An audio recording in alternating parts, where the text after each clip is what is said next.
ओम अज्ञानतिमिरान्धस्य ज्ञानाञ्जनशलाकाय चक्षुरुन्मीलितं येन तस्मै श्रीगुरवे नमः। SB 1.2.24 पार्थिवादारुणोधूमास्तस्माद् अग्निस्त्रयीमया तामसास्तु राजस्तस्मात् सत्वं यद्ब्रह्मदर्शनम। जो अग्नि का काष्ठ होता है, फायरवुड, वो धरती का ट्रांसफॉर्मेशन है, लेकिन जो का धुआं होता है वो काष्ठ से बेहतर होता है, और जो अग्नि होता है वो धुआं से बेहतर है। कैसे? क्योंकि अग्नि से, वैदिक यज्ञों से हमें श्रेष्ठ ज्ञान की लाभ प्राप्त हो सकते हैं। इसी प्रकार रजोगुण जो है वो तमोगुण से बेहतर है, लेकिन सत्वगुण जो है वो सर्वश्रेष्ठ है। कैसे? क्योंकि सत्वगुण से मनुष्य परम सत्य का साक्षात्कार कर सकता है। जैसे कि इस श्लोक के मीनिंग में बताया गया है कि भगवान की जो भक्ति में सेवा है वो हम इस भौतिक जगत के बद्ध जीवन से छुटकारा प्राप्त कर सकते हैं। सिर्फ भगवान विष्णु की भक्ति में सेवा करके हम इस भौतिक संसार के जो कल्मश है और जो बार बार जन्म मृत्यु का जो साइकिल है उसे स्टॉप कर सकते हैं, जो अपने कर्म बंधन है उसे स्टॉप कर सकते हैं। तो इसी को आगे बताया गया है कि मनुष्य को सत्वगुण के पद तक ऊपर उठना चाहिए, जो जिससे कि वह भगवान की भक्ति के योग्य बन सकें। किंतु यदि प्रकृति में बाधाएं आए तो हमें किसी बोनाफाइड स्पिरिचुअल मास्टर का निर्देशन से तमोगुण से धीरे धीरे सत्वगुण तक उठना चाहिए।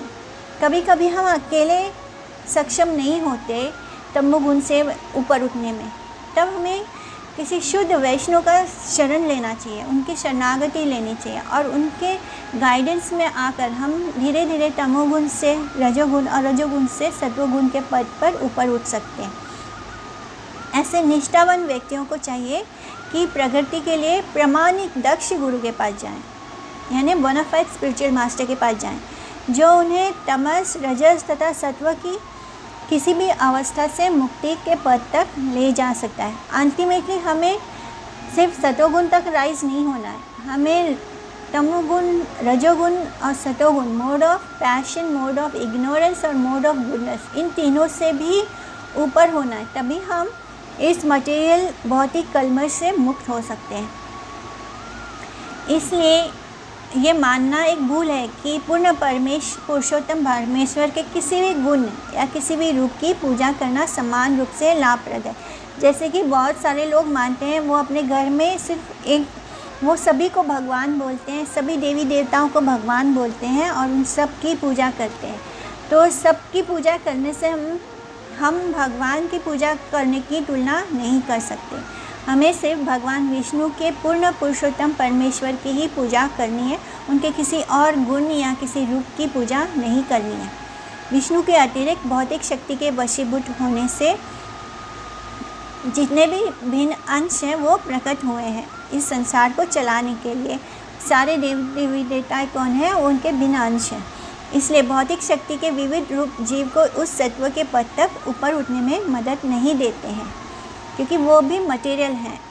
तो जो अकेला ही मनुष्य को भवबंधन से छुड़ा सके, ये क्षमता किसी भी भिन्न अंश में नहीं होती है।